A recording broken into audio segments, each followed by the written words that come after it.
Au menu de ces initiatives, nous ferons le bilan au Havre de la mise en circulation du grain, une monnaie alternative pour dynamiser l'économie locale. À Lyon, nous pousserons la porte d'une librairie de quartier qui a été sauvée par ses clients.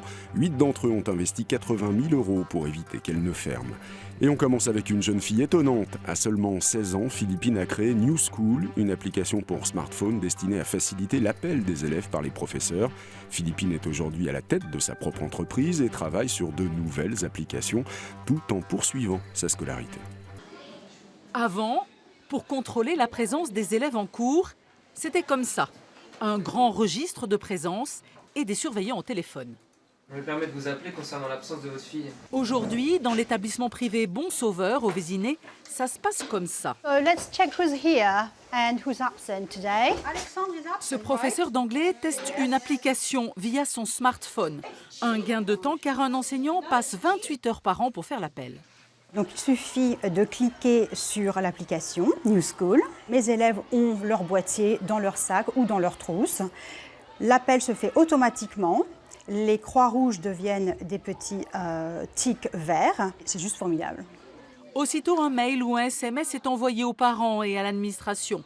Il ne s'agit pas de géolocalisation, mais d'une technologie Apple que Philippine, 16 ans, élève de première, a su exploiter.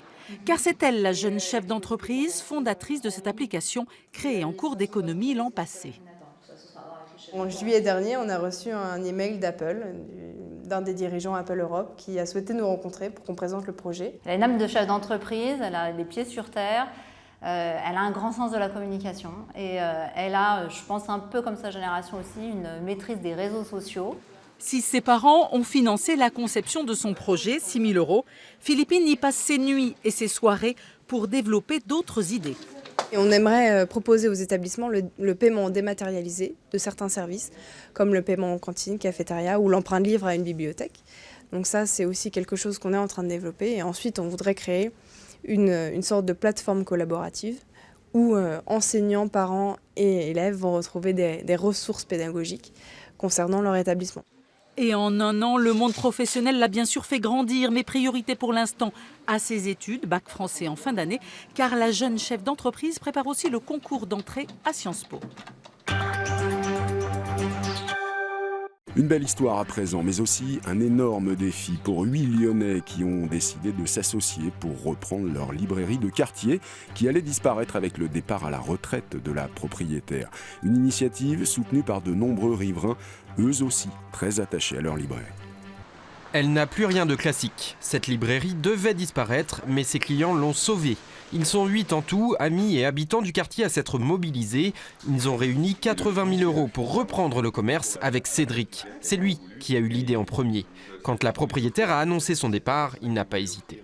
Moi, j'ai de bons souvenirs dans cette librairie parce que j'y allais surtout avec ma mère, acheter mes livres scolaires. Donc il y a beaucoup de nostalgie, si vous voulez, dans cette librairie. Je me suis dit, mais c'est pas possible, on ne peut pas laisser cette librairie de quartier qu'on aime tant, qui fait vraiment partie du paysage du 6e arrondissement, se fermer.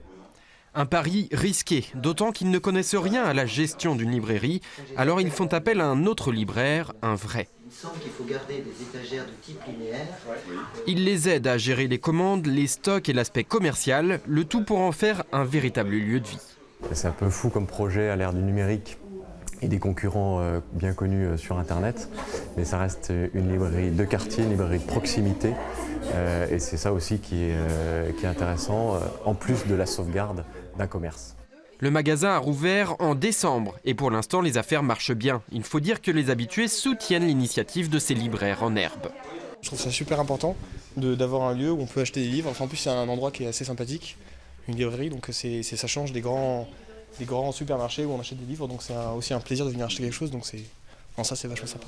Il n'y a pas que les lunettes, que les banques, que les magasins de vêtements qui doivent se multiplier. Je pense qu'une librairie, c'est l'âme d'un peuple aussi. Par amour du livre, ils ont créé 2 emplois. S'ils peuvent aussi sauver l'âme d'un peuple, alors ça vaut vraiment le coup. On termine au Havre, où le grain, cette monnaie alternative, a été mise en circulation il y a 4 mois maintenant. Le but de cette démarche, favoriser le lien social et dynamiser l'économie locale, tout en prônant une consommation responsable et écologique. Un concept qui a déjà séduit 200 personnes dans l'agglomération.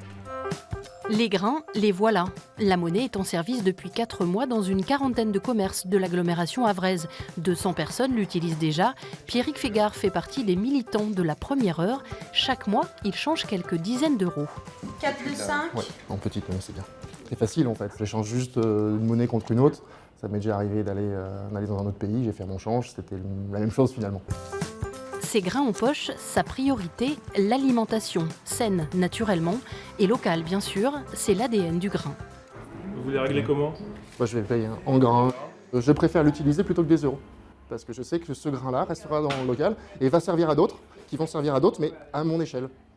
C'est ce qui a motivé cet épicier, déjà convaincu par la démarche citoyenne. Chaque prestataire accepte un pourcentage différent du grain, soit 100%. Moi, c'est 50% puisque tous mes producteurs n'acceptent pas le grain. Donc, il faut bien que je les paye en euros et ceux qui l'acceptent en grain. Tous les commerçants non plus ne l'acceptent pas, loin s'en faut.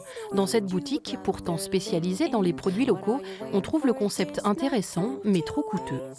Pour nous, c'est un coût de 5% de notre prix de vente. Et qu'aujourd'hui, on a déjà la TVA à payer, on a le propriétaire aussi à payer. Et ces gens-là ne veulent pas être payés en grains, donc on ne peut pas se permettre aujourd'hui de perdre 5% de notre marge actuelle. Des frais de 5% si le commerçant change ses grains à la banque. Mais ce n'est pas là le but. L'idée est bien de faire circuler l'argent. L'association espère toucher au-delà des convaincus.